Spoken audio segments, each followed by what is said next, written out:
இந்த grand i ten Niyas காரில் engine oil level check பண்ண போகிறேன். ஃபஸ்ட்டு பார்த்தீங்கன்னா நம்ம என்ஜின் ஆயில் லெவல் செக் பண்ணுறதுக்கு முன்னாடி காரை வந்து எப்போவுமே ஒரு சமமான பிளேஸில் வந்து நிறுத்தி வைக்கணும்.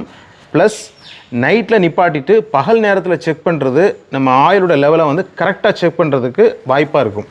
ஓகே, ஃபஸ்ட்டு பார்த்தீங்கன்னா இப்படி எடுத்துகிட்டு ஒரு துணி வச்சு ஃபுல்லாக துடைக்கணும்.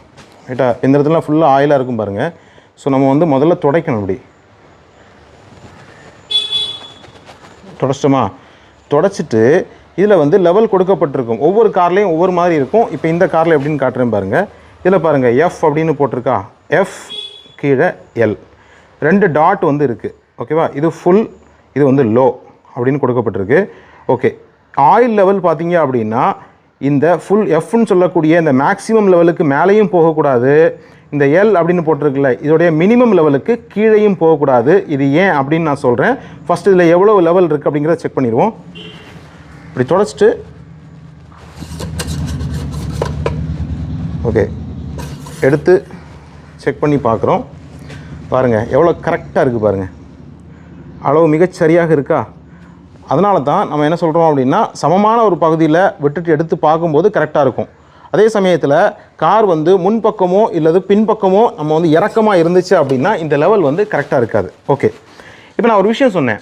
அதாவது மேக்ஸிமம் லெவலுக்கு மேலே போகக்கூடாது அப்படின்னு சொன்னேன். அதற்கு என்ன காரணம் அப்படின்னா, பொதுவாக வந்து நம்ம ஆயில் வந்து சிலர் என்ன பண்ணிடுறாங்கன்னா நிறைய இருக்குது, எக்ஸ்ட்ரா ஒரு 1/2 லிட்டர் இருக்குது, அதை ஊற்றி வைப்போம், என்ஜினுக்கு நல்லது தானே அப்படின்னு ஒரு தப்பான அபிப்பிராயத்தில் என்ன பண்ணிடுவாங்க, என்ஜின் ஆயிலை வந்து மேக்ஸிமம் லெவலுக்கு மேலே ஊற்றி வச்சுருவாங்க. அப்படி செய்யும்போது என்ன ஆகும் அப்படின்னா என்ஜினில் நிறைய மூவிங் பார்ட்ஸ் இருக்குது. இப்போ கிராங்க் ஷாஃப்ட்லாம் பார்த்தீங்கன்னா நீங்கள் அதிக ஆர்பிஎம்மில் ரவ் பண்ணும்போது அதிக வேலை நடக்கும் பொழுது ப்ரெஷர் அதிகமாக இருக்கும் இல்லையா, கம்ப்ரெஷன் அதிகமாக இருக்கும் பொழுது என்ன ஆகும்னா அந்த ஆயில் வந்து அதிகமாக இருக்க இடத்துல உங்களுக்கு நுரையெல்லாம் வரும்.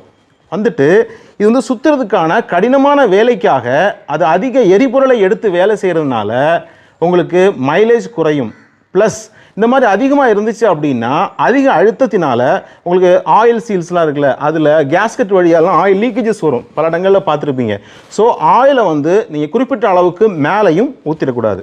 அதே மாதிரி அந்த லோயர் லெவல்னு சொல்லணும்ல, அதுக்கு கீழே இருக்கக்கூடாது. அது ஏன் அப்படி இருக்கக்கூடாது அப்படின்னா அதே மாதிரி தான் என்ஜினில் வந்து மூவிங் பார்ட்ஸ் அதிகமாக இருக்கும் பொழுது எல்லா இடத்துக்கும் லூப்ரிகண்ட் ஆகணும் அப்படின்னா அந்த சம்பில் இருந்து மேலே தேவையான ஆயில் இருந்தால் மட்டும்தான் எல்லா பார்ட்ஸுக்கும் மேலேருந்து கீழே வரைக்கும் உங்களுக்கு லூப்ரிகண்ட் ஆகும். அப்படிங்கிறதுனால அந்த குறிப்பிட்ட அளவுக்கு உள்ளே இருக்கணும், இதுக்கு கீழே போயிடக்கூடாது. ஒருவேளை இந்த இடத்துல இருக்குது அப்படின்னா ஓகே, இந்த இடத்துல இருக்குது அப்படின்னா ஓகே, இதுதான் மேக்ஸிமம், இந்த கேப்பில் இருக்கலாம். அப்படி இருந்தால் கூட நீங்கள் செக் பண்ணணும், ஏன் குறைஞ்சிருக்கு அப்படின்னு செக் பண்ணிவிட்டு அதை டாப் அப் பண்ணிக்கிடணும்.